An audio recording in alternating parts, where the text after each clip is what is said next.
notes here, so I follow what the notes I gave you are. So prop-wise, yoga mat, foam block, yoga strap. So starting in a seated position that feels most comfortable to you. You can sit on your heels, you can sit on a block, you can sit cross-legged, you can sit with the soles of the feet together. This is where I'm going to choose. So find a seated position, resting with your hands either palms down or palms up. Roll the shoulders back and down, sitting nice and tall. Draw the belly gently in, take a nice deep inhale. Exhale, close the eyes. Setting your intention for your practice, something you would like to foster and cultivate into your day, starting with your practice. Once you have that in mind, take a deep inhale. Exhale, visualize that one thing being a part of your practice and every breath and every move and every thought that you can connect to. And blink open the eyes. So I'm going to give you 2 different breathing exercises, and I'm not going to go through them from beginning to end because I'm going to break them down for you. So if you're doing a morning practice anytime between noon, then I'm going to have you do breath of fire breath as your opening breath work. If you're doing afternoon, so from like 1 o'clock until the evening, then you would do alternate breathing as your first breath work. So depending on what time of day dictates which breathing exercise you should do. So starting with breath of fire, this would be your morning practice. You'll cover one nostril, sitting nice and tall. Inhale gently through the open nostril. Hold the breath in as you switch sides. Exhale out that opposite side. Inhale gently through that opposite side. Hold the breath in as you exhale out the side. You'll do that 3 times back and forth. Inhale, exhale, inhale, exhale, inhale, exhale, inhale.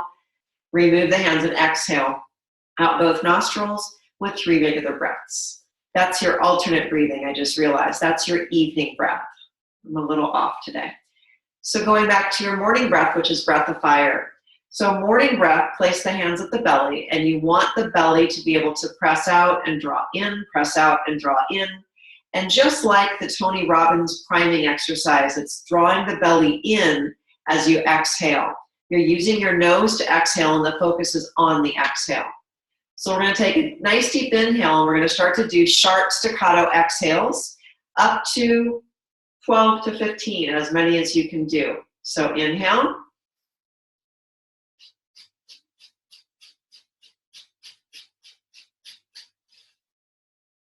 Okay, I'm going to show that from the side so you can see what's happening here if you've never done this one before.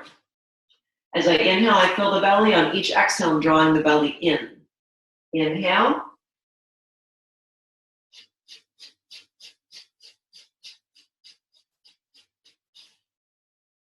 Three rounds of breath of fire. All right? So those are your breathing exercises. Remember, morning is breath of fire, evening is alternate breathing. From there, we'll go straight into cat-cow and our variations for cat-cow. Placing the wrists underneath the shoulders, spread the fingers and thumb equal distance, knees underneath the hips, peek through your knees and hide your feet. Find a nice neutral spine, sending the shoulder blades down and drawing the belly up without rounding the spine yet. Inhale, draw the chest and gaze forward, and exhale, round. You'll do 3 rounds of cat-cow. Third one. Back to a neutral spine into bird dog movement. So in bird dog, you're going to take an inhale in your neutral spine. On your exhale, reach your right arm forward and your left leg back. You want to be as high as your hip and as high as your shoulder without dipping the shoulder. So the shoulders stay level, the hips stay level as much as possible. The belly doesn't relax, the belly draws in. And on my exhale, I'm going to draw everything in, elbow towards knee, and I can round my spine a bit. Inhale, draw the belly, reach, and exhale. Inhale, exhale. Feel free to do anywhere from 5 to 8 of these. Switching sides. Inhale, exhale. Really paying attention to keeping the shoulders and the hip level in this bird dog position, not necessarily in the knee to elbow position. Keeping that belly nice and drawn in and breathing anywhere from 5 to 8 times. Back to cat-cow. Inhale, chest and gaze forward, and exhale, round. 3 times. Inhale, chest and gaze forward, exhale, round. On your 3rd time, inhale, chest and gaze forward, tuck the toes under. As you exhale, downward facing dog. Now we're going to keep the knees bent. Just enough that I can press my belly to my thighs. So I want you to just pause for a second and see what I mean by that. So typically people do down dog, and if you're tight in the hamstrings, your back is rounded a little bit, and you're not getting your heels flat on the ground, okay? The heels don't have to be flat on the ground, but you don't want to be lifting up. You want to be reaching the heels to the ground as much as possible.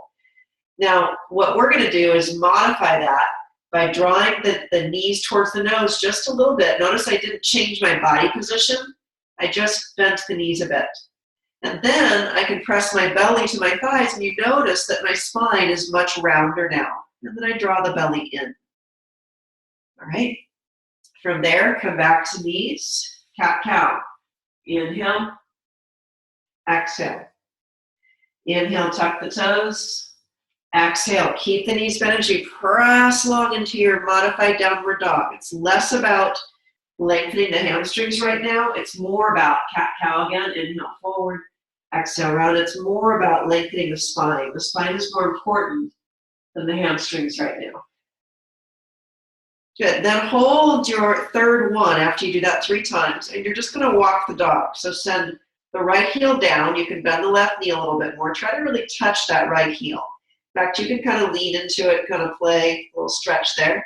Same thing on the other side. Now, I pulled my left calf muscle this morning, so my left heel is not going to touch the ground because it's pulled. But yours should, perhaps, or be a little closer than mine. Each time, 3 times. Notice I'm holding and breathing into it, not rushing through it. As you finish your 3rd one, come into child's pose. You may choose to rest the forehead on the ground. Maybe you rest your forehead on a fist or 2, whatever feels most comfortable, but just let go in this pose. Let this be a relaxing pose for you. Take one more breath in your child's pose and exhale it out. All right, so we're going to come on to forearms. You're going to use your block. You're going to place the thumb and the fingers around the block and notice that it's at the flat level at the front of the mat. So I'm using it as a marker. Then my hands are going to go flat next to it. My elbows are going to line up with my wrists. I'm going to tuck my toes under. Take an inhale. And as I exhale, I press up into dolphin pose. Now, you can choose how close you want your feet to be or how far away, but here's where you're going to go. I went a little further away because I'm going to come into a plank position. Notice my gaze came forward, my belly is scooping up huge. I'm actually shaking. I don't know if you can see that. My shoulders are slightly in front of my elbows. Then I press back on my exhale. My head may or may not touch the ground. It's about sending the belly towards the thighs here and really opening the shoulders. Inhale, forward, draw that belly up. Exhale. So the slower you move through this, the longer that you hold each pose, the more intention you place into the movements, the more benefit you're going to get from it.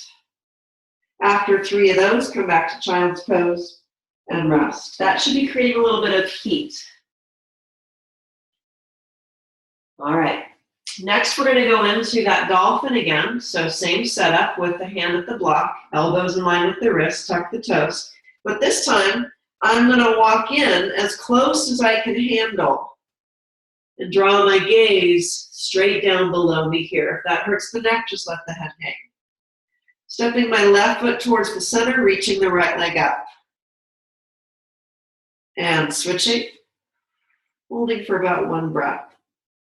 And then walk it back out and bring it to child's pose. So that shouldn't be extremely comfortable, going into that dolphin and lifting that leg.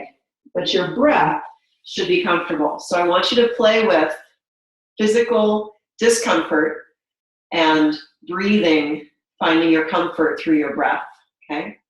Which is a great technique for any discomfort in life, right? All right. So now we're going to go into Cobra and Cobra to Vimanasana, which is for the low back and for the back in general. So coming to the stomach, setting up for a baby cobra. The hands are going to be, I like to set my wrist right at the bra strap line, hug the elbows in. The power of cobra is in the legs. So you'll see a lot of people use their arms and they'll lift up into upward facing dog, okay? I don't have a good upward facing dog or my hips would be on the ground, so I don't do upward facing dog. I do cobra, and I do a very baby cobra. I work on my back and my legs as my main point here, so that's what I prefer you to do as well. So press through the feet, the tops of the feet so much that the kneecaps lift off the ground. Let me show you what that looks like again. So I can push through my feet but not lift my kneecaps. I want to push through my kneecaps so much that it sends my knees up and my pelvis down. Then I'm going to hug my elbows in and send my shoulders back. And as I do that, I'm going to pull the mat towards me to send my heart forward. Cobra. 3 breaths. Now make sure the feet don't fly up here. Really stay rooted through the feet. Tailbones pressing forward and down. Belly's drawing up. Shoulders down. Heart forward. Turn the head to the right and rest. Press through the feet. Press the hips down. Hug the elbows in. Send the shoulders back. Heart forward. Breathing. Cobra. 3 breaths. Turn your head to the left and rest on your right cheek. Stepping it up a notch. Same setup. Set down through the feet. Send the elbows back and in. Now this time, drawing the belly up, I'm going to let my feet come off the ground a little bit. And when I do that, I'm able to open my legs as wide as the mat and come up a little bit higher. But here's the key. When I squeeze my thighs together, naturally my body's going to want to drop. Okay? I want to resist that. So I'm going to use my hands, my belly, and my upper core to squeeze the thighs and keep the heart lifted. It does drop a little bit. That's natural. But it shouldn't be this huge rock and roll. Okay? Okay, that was a little spoof for your husband, rock and roll. Turn your head to the right, rest. And Vimanasana from Cobra one more time. Set yourself up into Cobra first, then reach the legs as wide as the mat. Inhale. Exhale, squeeze. Try to keep that heart lifted. Inhale, open. Exhale, squeeze 5 times. At your 5th one, press back. I know I only did 2, and rest. All right, so from there, we're going to go into Warrior 2 at the wall.